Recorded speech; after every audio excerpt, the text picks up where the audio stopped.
Hi friends, welcomes to Vasantham Saravanan channel. இன்றைக்கி நம்ம சேனலில் கடைகளில் கிடைக்கக்கூடிய கரம் மசாலாவை நம்ம வீட்டிலையே சிம்பிளான மெத்தடில் எப்படி செய்கிறதுன்னு தான் பார்க்க போகிறோம். இந்த கரம் மசாலா நமக்கு பிரியாணிக்கு, சிக்கன், மட்டன் அப்படின்னு சொல்லி எதுக்கு வேணாலும் நம்ம பயன்படுத்திக்கலாம். எல்லாத்துக்குமே சூட் ஆகக்கூடிய ஒரு சூப்பரான மசாலாவாக நல்ல ஃப்ளேவரபுளாக இருக்கும். அதே சமயம் கொஞ்சமாக நம்ம இதை தூவி விட்டுக்கிட்டாலே போதுமானதாக இருக்கும். ஒரு அரை ஸ்பூன் இல்லாட்டி ஒரு ஸ்பூன் நம்ம தேவைக்கேற்ப நம்ம சேர்த்துக்கிட்டோம்னா ரொம்ப ரொம்ப சுவையாக இருக்கும் இந்த கரம் மசாலா.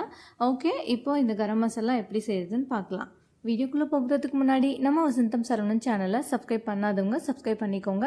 கூடவே இருக்க பெல் ஐக்கானையும் கிளிக் பண்ணிக்கோங்க.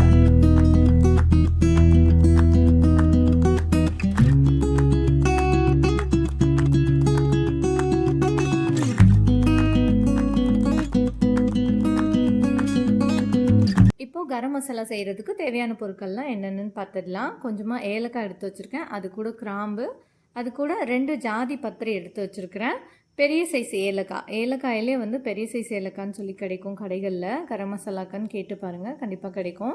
பெரிய சைஸ் ஏலக்காய் எடுத்து வச்சுருக்கிறேன். அடுத்ததாக மிளகு எடுத்து வச்சுருக்கிறேன். அடுத்தது சோம்பு. இப்போ அடுத்ததாக இது கூட சின்னமன் பட்டை எடுத்து வச்சுருக்கிறேன். அது கூடவே ஸ்டார் அனாஸ், அப்புறமா ஒரு கைப்பிடி அளவுக்கு பிரியாணி இலை எடுத்து வச்சுருக்கேன். அடுத்ததாக இது கூட ஷாஹி ஜீரா எடுத்து வச்சுருக்கிறேன். நம்ம நார்மலாக வீட்டில் யூஸ் பண்ணுற ஜீராவுக்கும் இந்த ஷாஹி ஜீரா நம்ம பயன்படுத்தினோம்னா ரொம்ப ரொம்ப வாசனையோடு இருக்கும், டேஸ்ட்டுமே நல்ல கூடுதலாக இருக்கும். கடைகளில் கேட்டு பாருங்கள், கரம் மசாலா செய்கிறதுக்கான ஷாஹி ஜீரா அப்படின்னு சொல்லி. இப்போ இது கூடவே தனியா எடுத்து வச்சுருக்கிறேன். நம்ம உலர்ந்த தனியா இருக்குது இல்லையா, அது எடுத்து வச்சுருக்கிறேன். இப்போ அடுத்ததாக ஸ்டவ் ஆன் பண்ணிவிட்டு ஒரு பேன் ஹீட் பண்ணி வச்சுக்கலாம். இதில் 100 கிராம் அளவுக்கு தனியா சேர்த்துக்கிறேன். இப்போ நம்ம எடுத்துக்கிட்ட இந்த கரம் மசாலா பொருட்கள் எல்லாத்தையும் ரொம்ப நேரம் சூடு பண்ணணும்னு அவசியம் கிடையாது. சும்மா ஜஸ்ட் அது நல்லா கையால் தொட்டு பார்த்தா நல்லா சூடாக இருக்கணும். அந்த ஸ்டேஜில் நம்ம வெளியில் எடுத்துடலாம். இப்போ இது கூடவே சோம்பு சேர்த்துருக்கு. சோம்போட அளவு பார்த்திங்கன்னா 25 கிராமு. 100 கிராம் அளவுக்கு தனியாக, 25 கிராம் அளவுக்கு சோம்பு, அது கூடவே ஷாஹி ஜீரா சேர்த்துருக்கிறேன். ஜீரகத்தோட அளவும் 25 கிராம் தான். இப்போ இது எல்லாத்தையும் லேசாக வறுத்துக்கலாம். நம்ம ஃபஸ்ட்டு குட்டி குட்டியாக இருக்க பொருட்கள் எல்லாத்தையும் சேர்த்து வறுத்துருவோம். அடுத்ததாக பெரிய பொருட்கள் சேர்த்து வறுத்துக்கலாம். இப்போ அடுத்ததாக இது கூட மிளகு சேர்த்துருக்குறேன். மிளகோட அளவும் 25 கிராம். ஸ்டவ்வை மீடியம் ஃப்ளேமை விடவும் கம்மியாகவே வச்சுக்கோங்க. முடிஞ்சால் ஸ்லோ ஃப்ளேமில் வச்சு கூட டைம் இருந்தால் நீங்கள் ஸ்லோ ஃப்ளேமில் வச்சு இதை ரெடி பண்ணிக்கோங்க.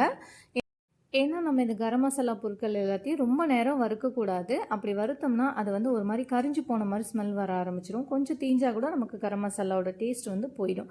அதனால் முடிஞ்ச அளவுக்கு சிம்மில் இல்லாட்டி மீடியம் ஃப்ளேமில் கொஞ்சம் கம்மியாகவே வச்சு நம்ம இதை வறுத்து எடுத்துக்கலாம். அடுத்ததாக இது கூட கிராம்பு சேர்த்துக்கிறேன். கிராம்போட அளவு 15 கிராம். இப்போ இது கூடவே ஏலக்காயும் சேர்த்துட்டேன் நான். ஏலக்காயோட அளவும் 15 கிராம். ஏலக்காய், கிராம்பு இது ரெண்டுமே 15 கிராம் ஈச். இப்போ அடுத்ததான் இது கூட ஜாதி பத்திரி சேர்த்துக்கிறேன். ஒரு 2லேருந்து 3 பூ சேர்த்தாலே போதுமானதாக இருக்கும். இந்த அளவுக்கு அதிகமாக ஜாதி பத்திரி சேர்க்கக்கூடாது. அப்படி சேர்க்கும் போதுமே இது ஒரு மாதிரி கரைஞ்சி போன மாதிரி ஸ்மெல் வர ஆரம்பிச்சிடும். இந்த ஜாதி பத்திரி பூவை உடச்சி சேர்த்துக்கிறேன். அப்போ தான் இது நல்லா கிறிஸ்பியாகி வரும். அதாவது ஓரளவுக்கு நல்லா வறுபட்டு வரும். நம்ம சேர்த்துக்கிட்ட இந்த பொருள் எல்லாமே நம்ம கையால் தொட்டு பார்த்தோம்னா நல்ல சூடாக இருக்கணும். அந்த ஸ்டேஜில் நம்ம வெளியில் எடுத்துக்கலாம். கலர்லாம் சேஞ்ச் ஆகக்கூடாது, ரொம்ப நேரம் வறுக்கவும் கூடாது. இப்போ இந்த சின்ன பொருட்கள் எல்லாத்தையும் வறுத்து எடுத்தாச்சு. அடுத்ததான் கொஞ்சம் திக்காக பெருசாக இருக்க பொருட்கள் எல்லாத்தையும் வறுத்து எடுத்துக்கலாம். அதுக்காக பட்டை எடுத்து வச்சுருக்கிறேன், சின்னமோன் பட்டை. சின்னமோன் பட்டையோட அளவு பார்த்திங்கன்னா 25 கிராம்.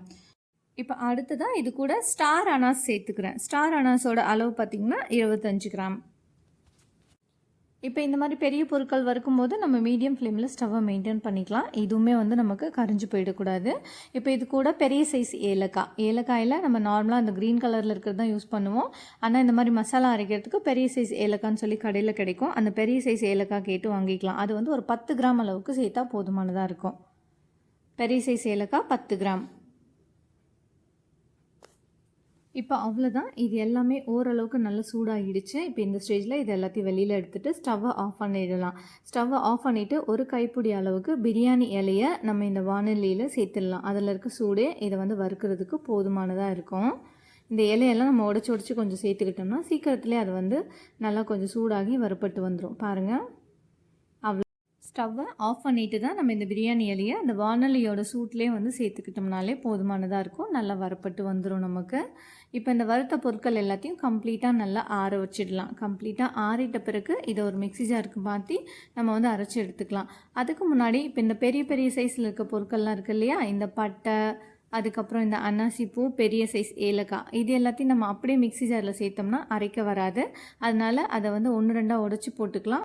அப்படி இல்லாட்டி இதை நம்ம வீட்டில் இருக்க அந்த உரல் இருக்கும் இல்லையா, பூண்டெல்லாம் இடிக்கிறதுக்கு வச்சுருப்போம் இல்லையா, அதில் சேர்த்து நல்லா 1-2 உடச்சி எடுத்துக்கலாம். எடுத்துகிட்டு நம்ம மிக்ஸி ஜாரில் சேர்த்தோம்னா அரைக்கிறதுக்கு ஈஸியாக இருக்கும். இப்போ அதனால் இது எல்லாத்தையும் உடச்சி வச்சுக்கிறேன் ஃபஸ்ட்டு. இப்போ நம்ம சேர்த்துக்கிட்ட இந்த பட்டை, ஸ்டார் அனாஸு, பெரிய சைஸ் ஏலக்காய், இது எல்லாத்தையும் 1-2 நம்ம இடித்து எடுத்துக்கிட்டோம். இது எல்லாத்தையும் நம்ம மிக்ஸி ஜாருக்கு மாற்றிடலாம். இப்போ இந்த கரம் மசாலாவுக்கு தேவையான பொருட்கள் எல்லாமே நல்லா கம்ப்ளீட்டாக ஆறிடுச்சு. அதோட சூடெல்லாம் வந்து குறைஞ்சிருக்கு. இப்போ இந்த ஸ்டேஜில் இதை நல்லா மிக்ஸ் பண்ணிவிட்டு ஒரு மிக்ஸி ஜாருக்கு மாற்றிக்கலாம். ஃபஸ்ட் நம்ம மிக்ஸி ஜாரில் சேர்த்து பல்ஸ் மோடில் அடிச்சுக்கலாம். அதுக்கப்புறமா நம்ம வந்து நார்மல் மோடில் இதை நல்லா அரைச்சி எடுத்துக்கலாம். நல்லா ஃபைன் பவுடராக வந்து முடிஞ்ச அளவுக்கு அரைச்சி எடுத்துக்கலாம். இப்போ ஒரு மிக்ஸி ஜாருக்கு மாற்றிட்டேன். இதை அரைச்சி எடுத்து வந்துக்கலாம். அவ்வளோதான், ஹோம்மேட் கரம் மசாலா ரெடி ஆகிடுச்சு பாருங்கள். இப்போ இந்த மசாலா அரைச்ச பிறகும் நம்ம வந்து ஒரு 5 நிமிஷத்துக்கு நல்லா இதை கொஞ்சம் ஆற விட்டுட்டு அதுக்கப்புறமா ஒரு ஏர்டைட் கண்டெய்னரில் ஸ்டோர் பண்ணி வச்சுக்கிட்டோம்னா 3 மாதத்துலேருந்து 6 மாதம் வரைக்கும் கண்டிப்பாக வந்து கெட்டு போகாமல் இருக்கும். நீங்கள் ஃப்ரிட்ஜ்லேயும் வச்சுக்கலாம், அப்படி இல்லாட்டி வெளியில் கூட நம்ம வந்து தாராளமாக வச்சுக்கலாம். மசாலா பொருட்கள்லாம் வைக்கிற இடத்துல வச்சு யூஸ் பண்ணிக்கலாம். கண்டிப்பாக ஒரு 3லேருந்து 6 மாதம் வரைக்கும் கெட்டு போகாமல் இருக்கும்.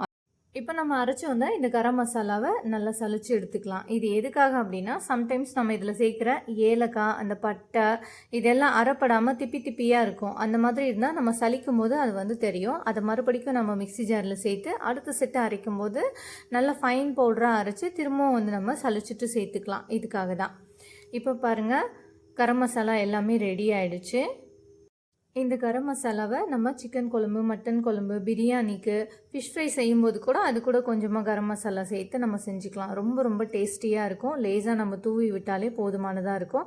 1 டம்ளர் ரைஸ் வச்சு நம்ம பிரியாணி செய்யும்போது அதுக்கு வந்து ஒரு ஸ்பூன் அளவுக்கு போதுமானதாக இருக்கும் இந்த கரம் மசாலா. அதே மாதிரி மட்டன் குழம்புக்கு வந்து ஒரு 1/2 கிலோ அளவுக்கு மட்டன் குழம்புக்கு ஒரு 1/2 ஸ்பூனே வந்து போதுமானதாக இருக்கும். இது வந்து என்னோட அளவு தான் நான் சொல்லிகிட்ருக்கேன். எனக்கு வந்து பிடிச்ச ஒரு ஃப்ளேவர் அளவு தான் சொல்லிகிட்ருக்கேன். உங்களுக்கு எந்த அளவுக்கு தேவைப்படுமோ, இது எந்த அளவுக்கு ஃப்ளேவரபுளாக இருக்கணும்னு நினைக்கிறீங்களோ அந்த அளவுக்கு நீங்கள் கரம் மசாலா சேர்த்துக்கோங்க. சம்டைம்ஸ் நம்ம தக்காளி சாதத்தை குக்கரில் பிரியாணி மாதிரியே பண்ணுவோம். அதுக்கு கூட இந்த கரம் மசாலாவை ஒரு 1/2 ஸ்பூன் அளவுக்கு சேர்த்துக்கிட்டோம்னா நல்ல ஒரு டேஸ்டியாக இருக்கும், பிரியாணி ஃப்ளேவர் கொடுக்கும். இப்போ இது நல்லா கம்ப்ளீட்டாக ஆறட்டும். ஆறின பிறகு ஒரு ஏர்டைட் கண்டெய்னரில் நம்ம இதை ஸ்டோர் பண்ணி வச்சுக்கலாம். அவ்வளோதான், நம்ம வீட்லேயே சிம்பிளான மெத்தடில் இந்த கரம் மசாலாவை செஞ்சு முடிச்சாச்சு. அதுவும் நல்ல கமகமன் வாசனையோட செம்ம ஃப்ளேவரபுளாக இருந்துச்சு. கண்டிப்பாக ட்ரை பண்ணி பாருங்கள். இதை வறுக்கும்போது மட்டும் தீஞ்சிராமல் கரிஞ்சிராமல் நல்ல சூடாகிடுச்சுனாலுமே நம்ம வந்து வெளியில் எடுத்துடலாம் வானிலையிலேருந்து. நம்ம கையால் இந்த கரம் மசாலா வந்து வறுக்கும்போது தொட்டு பார்த்தோம்னா நல்லா சூடாக இருக்கணும் இந்த பொருட்கள் எல்லாமே. அந்த அளவு தான் இதுக்கு வந்து கரெக்டான அளவு. ஓகே ஃப்ரெண்ட்ஸ், கண்டிப்பாக நீங்களும் இதே மெத்தடை ஃபாலோ பண்ணி உங்கள் வீட்டில் இந்த கரம் மசாலாவை செஞ்சு பாருங்கள். செஞ்சு பார்த்துட்டு இதோட டேஸ்ட்டு எப்படி இருந்ததுன்னு எனக்கு கமெண்ட் பண்ணுங்கள். இந்த வீடியோ உங்களுக்கு ரொம்ப பிடிச்சிருந்தா இந்த ரெசிபியை உங்களோட ஃபேமிலி அண்ட் ஃப்ரெண்ட்ஸ்க்கு ஷேர் பண்ணுங்கள், லைக் பண்ணுங்கள், கமெண்ட் பண்ணுங்கள். தேங்க்ஸ் ஃபார் வாட்சிங்.